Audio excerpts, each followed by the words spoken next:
Sveiki, mėlyji. Pabursim taro kortom.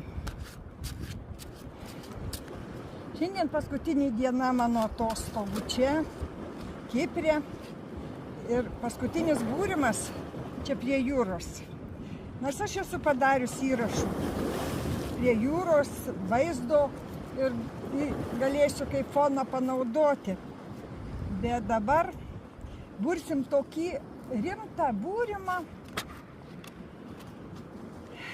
Paklausim visatos paslapčių, ką jums reikia sužinoti.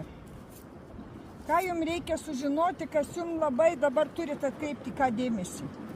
Ką turit svarbiausia dabar atkreipti dėmesį. Namai šeima. Šeima, mėlieji, šeima ir namai.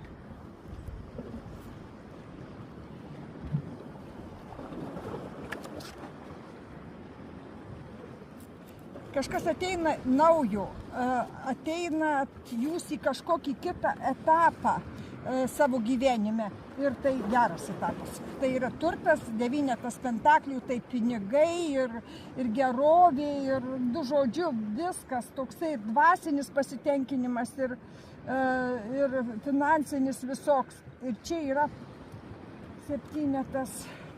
6 taurių. Tai irgi tiesiog atšviežės santykiai arba tiesiog patarsiu, atgaivinkit santykius. Reikia pakurstyti tą ugnelę ir tą laimės, meilės ugnelę jūsų gyvenime. Kitaip nieko nebus. Reikia ištisai kurstyti tą jausmų ugnį ir tą šilumos, nes atsibosit vienas kitam, neįdomus tapsit, o kiti žavūs, įdomus. Žinot, kaip būna. Svajonė. Nebijokit svajoti.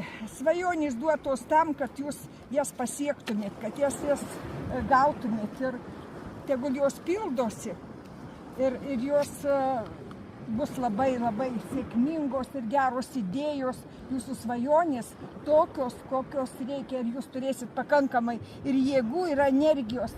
Negyvenkit tais nusivylimais, kuriais jūs gyvenimas išbandė ir jums davė.